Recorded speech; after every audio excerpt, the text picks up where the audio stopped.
they're going to need somewhere to process the dissidents. Mm-hmm. So it's not for illegal immigrants. Who is it for? Dissidents? We're going to unpack this with former 24-year veteran of the Customs and Border Protection, J.J. Carroll, who did this interview as part of his new documentary, Treason, scouring the country right now. And you just keep bringing unbelievable revelation after unbelievable revelation as part of this story. And I think, again, most Americans have no idea what is going on, and it's being absolutely kept from the American people right now. And JJ joins us once again here on the show. Great to see you. Welcome back. Thank you for having me, Clayton. And thank you for talking about this documentary, because as I travel the nation, I have I believe I'm an expert on this topic. However, when you talk to people, and I have interviewed multiple people from all different levels of ability to get intelligence gathering data, it's fascinating to me and shocking at the same time when I speak to people that are very compartmentalized, meaning they focus on child sex trafficking. They talk about the gang members. They talk about facilities, and you get deep in that rabbit hole. Really, it's a rabbit hole. You're like, I didn't know it was this deep. I didn't know it was this broad. I didn't know it was this malicious. And you played this clip from someone I interviewed this past weekend. Her name is Christy Hutcherson, and she runs an organization called Women Fighting for America.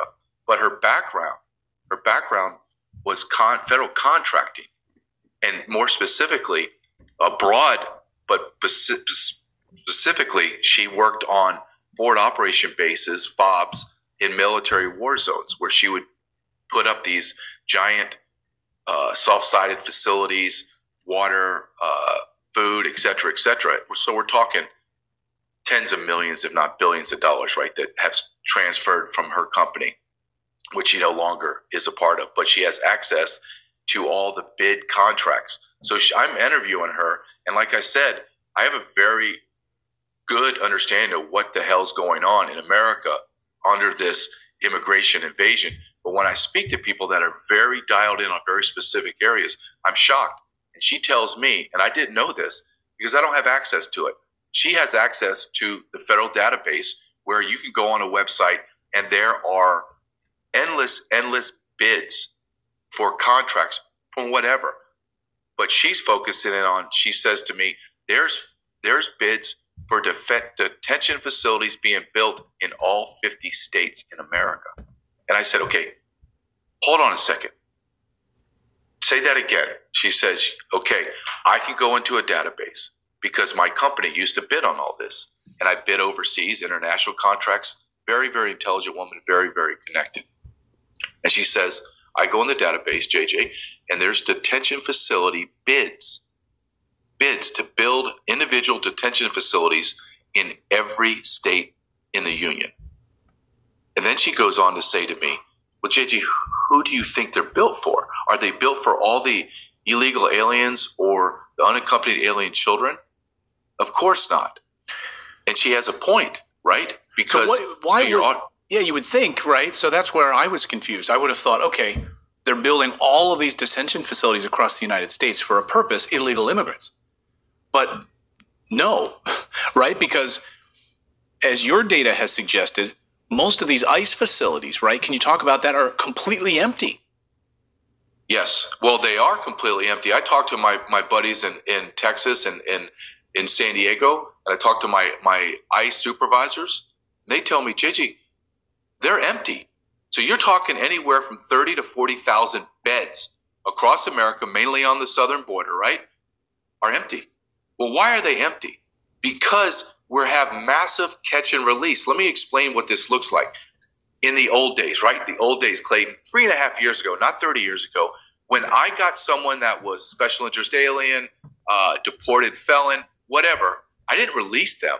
I sent them to an ICE holding facility, and they went and they waited there a week, 2 weeks, a month, whatever it was, to go in front of the judge, find deported, or found to be guilty of reentry as a felon. Then they spent time in federal prison, and then they would be deported. So we had all this bed space. But now, if I get someone that's a deported felon, I know this is going to be hard for people to believe. I arrest someone that's a deported felon now, I'm releasing them. I'm releasing them on the street. So you go from arresting people 3 years ago, setting up for deportation and prosecution, goes to, we call it camp, a camp space in an ICE facility, and then that individual goes through the court system and then is ultimately deported after he or she serves her time. Not now. Everyone gets arrested by the Border Patrol. They quickly vet them, and then release them.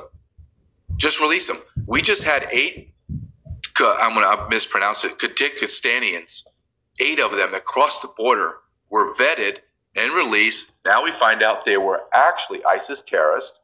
ICE had to go find them. All 8 of them, I believe, entered together, but all 8 of them didn't stay together. They went to Los Angeles, Philadelphia, and New York.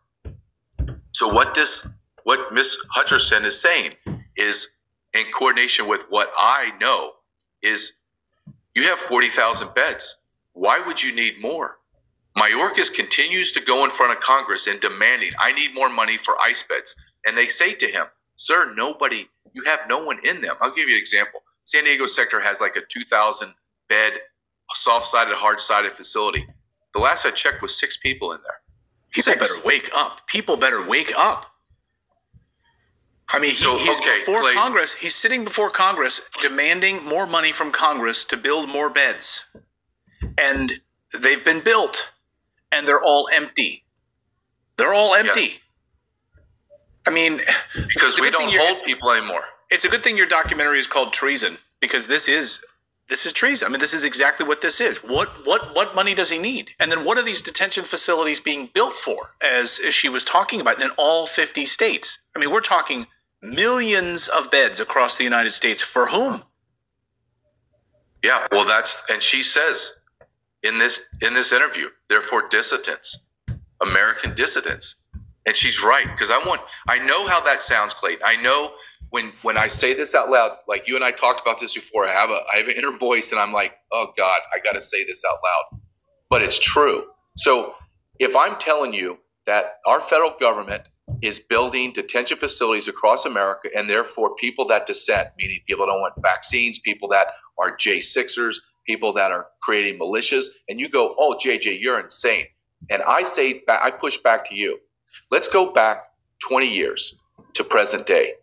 Are you telling me this is more insane right now, what I'm talking about, than if I told you prior to 9/11, someone's going to fly planes into a building, they're going to fall down, no one's going to believe it, then we're going to use weapons of mass destruction, we're going to go into the Middle East, we're going to be in a war for over 20 years, we're going to spend $4 trillion, thousands of men and women are going to die, American soldiers, tens of thousands are going to be brutalized in their brain and physically destroyed with limbs and burns.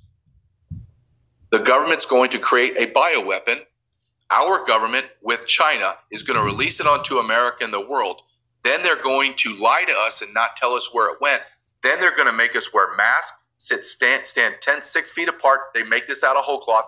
Then they're going to admit to it. And then they're going to force us all to get vaccines. And millions of people are dying or being injured by that vaccine. Then I'm going to use another one.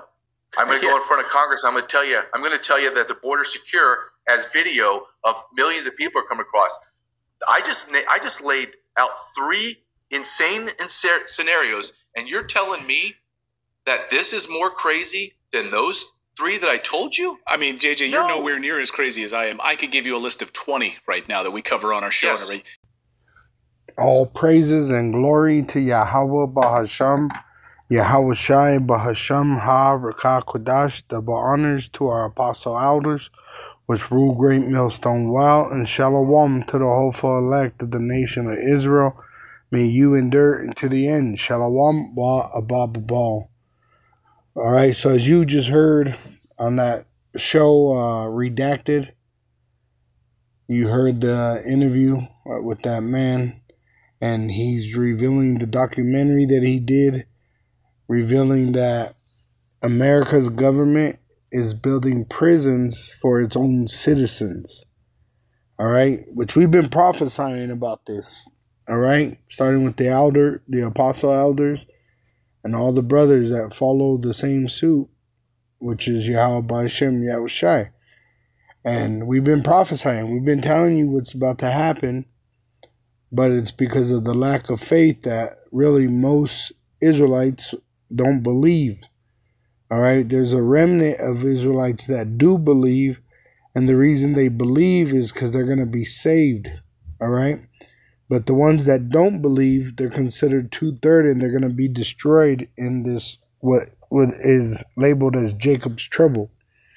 All right, so what they're going to do is they're going to make an implantable microchip mandatory for buying and selling, and if you reject it, all right, they're going to have the law behind them to put you to death. And they're going to arrest you and put you in these prisons and put you to death. All right? And they're going to use these prisons to scare you and deceive you into taking that implantable microchip. All right? It says in Zechariah 14:2, I will gather, I'm reading in the NLT so it's a little more clear. It says, for I will gather all the nations to fight against Jerusalem.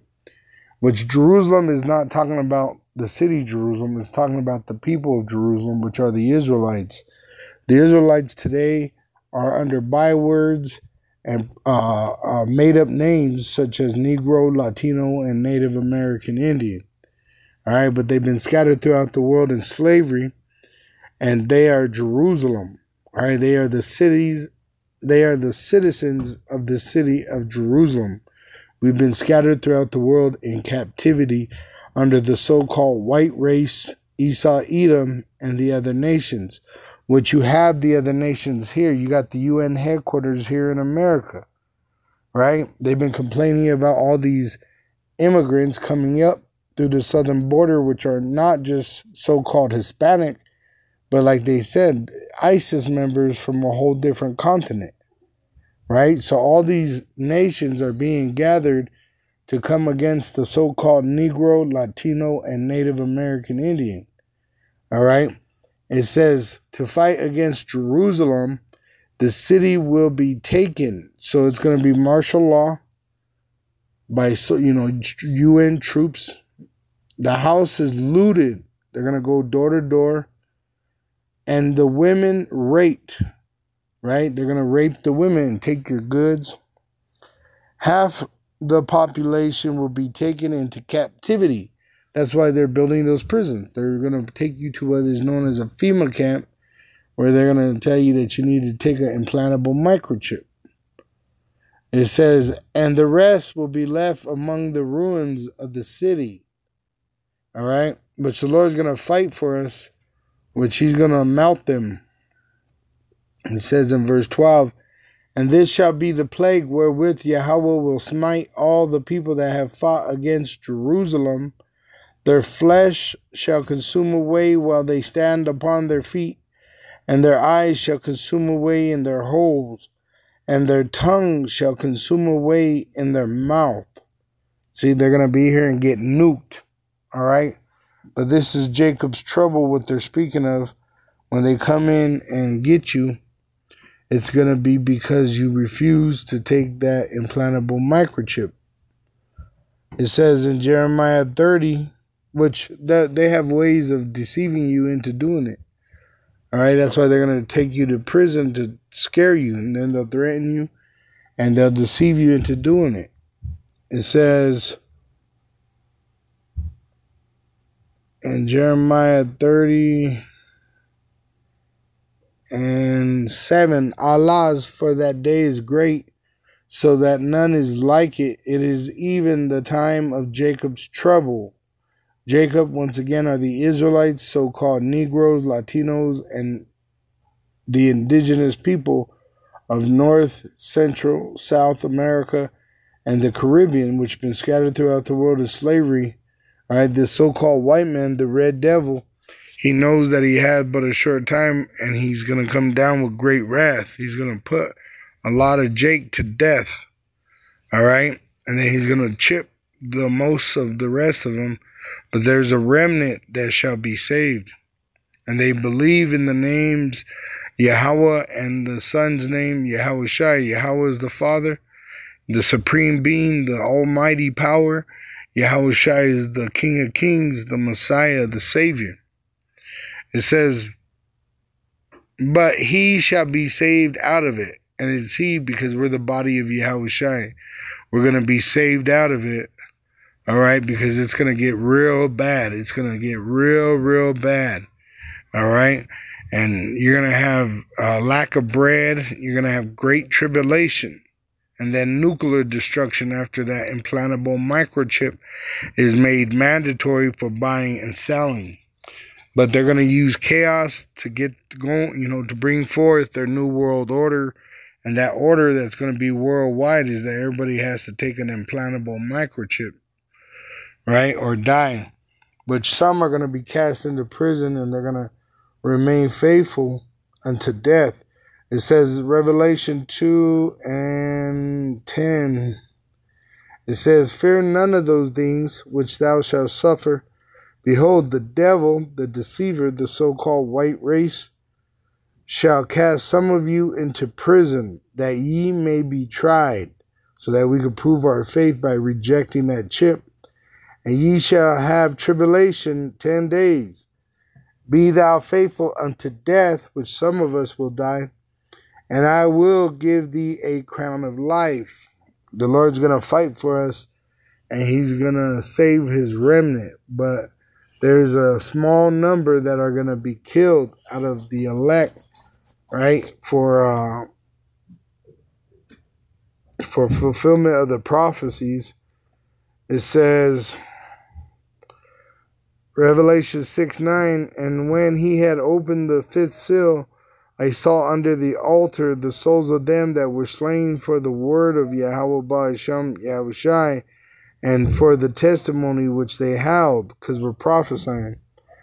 And they cried with a loud voice, saying, how long, O Lord, holy and true, dost thou not judge and avenge our blood on them that dwell on the earth? And white robes were given unto every one of them, because they've been killed. So now they're in the spirit realm, and their works followed them. And it was said unto them that they should rest yet for a little season, until their fellow servants also and their brethren that should be killed as they were should be fulfilled. So we're in that time. All right, we're in this time that all these prophecies are about to take place, because it says he comes down with great wrath, but the way we overcome him is in the name of Yahweh Ba'ashem Yahushai, through the blood. It says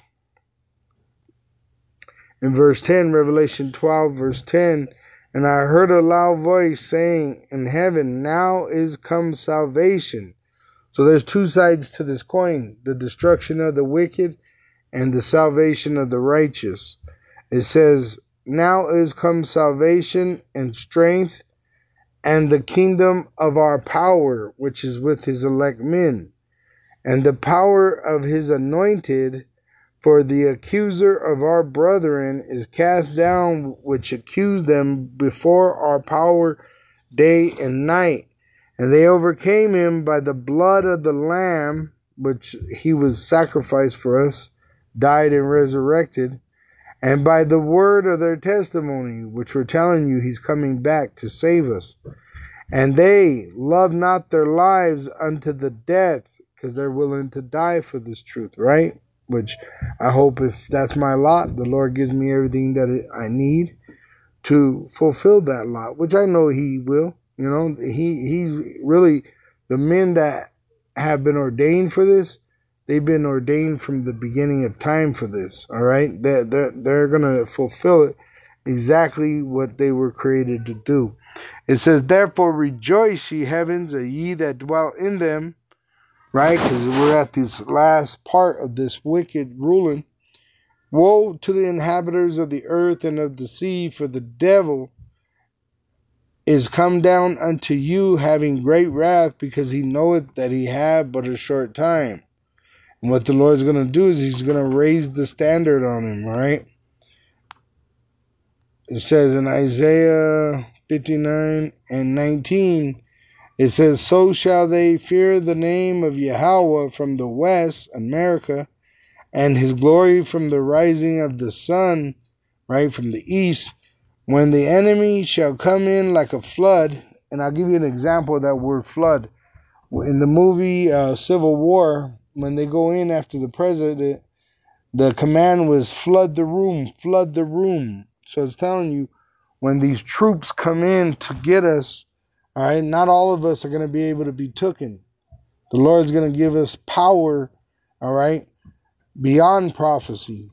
It says, when the enemy shall come in like a flood, the Spirit of Yahweh shall lift up a standard against him. All right. And the Redeemer, Yahweh Ba'ashem Yahushai, shall come to Zion, and unto them that turn from transgression in Jacob, saith Yahweh. Right? Now, let me get the word horn. All right. It says in Psalms 148 and verse 13, let them praise the name of Yahweh, for his name alone is excellent. His glory is above the earth and heaven. He also exalteth the horn of his people, which are the Israelites, the praise of all his saints, even of the sons of Israel. The saints are the sanctified of Israel. A people near unto him. Praise ye Yahweh. All right. So the Lord's going to deliver us from that devil. All right. And that word horn here, when he raises the standard, all right, it's called Quaran. Quaran. It says horn of strength, figurative speech, right? It says of rays of light. Look, it says by resemblance an elephant's tooth, ivory, which how it projects out of his body, right? Which it tells you up here. See, it tells you about the hand, the light coming out of the hand. See right there, it says ray of light, figurative power, but it's actual power. It's actually going to happen. All right. There's going to be light that comes out of us.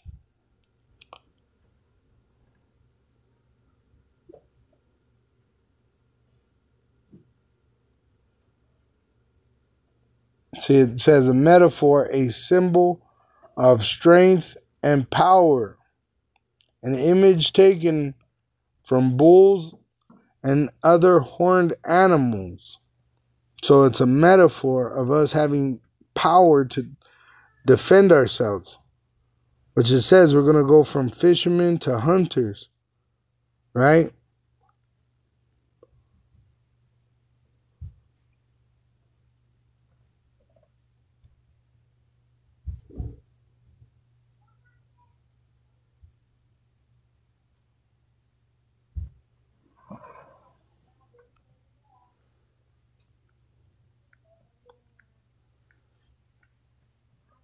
All right. So let's go to the root word. It says to shine. Which they know that. That's why they made the movie with Bruce Leroy. See right here. They show you in this movie, which this is in the movie he's called Bruce Leroy. And it's the movie is The Last Dragon. And when he remembers himself, he begins to glow, you see, and give off light and have power over his enemies. This is what's coming to the elect of Israel when the enemy come in like a flood. They're not going to be able to take some of us. All right. In fact, they're going to be afraid of us because we're going to have our power with us and we will be unstoppable. All praises and glory to Yahweh Ba'ashem Yahushai Ba'ashem Ha Rakah Kodash, double honors unto our apostle elders which rule well, and shalom to the hopeful elect of the nation of Israel. May you endure into the end. Shalom wa abad babal.